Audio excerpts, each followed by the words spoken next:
Mga kaboy, ayan, mag-harvest tayo ng malunggay dito sa aking maliit na puno.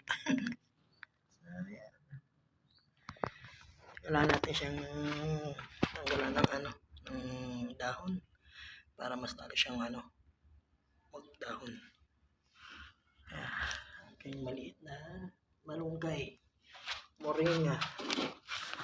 Ayan, ito siya natin siya ng buo.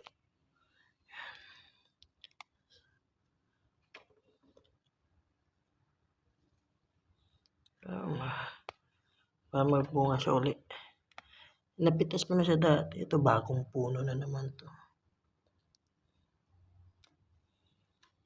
Lord, sana patuloy mo siyang palaguin itong taon na to. Itong malunggay. Kung paano mo ko pinalalagoy, paluguin mo rin to. Yan. So, hintay ulit ito. Mga bagong ulit to. Bagong sibol. Yan. Tingnan natin to. Yan. Kalbo na natin ating malunggay.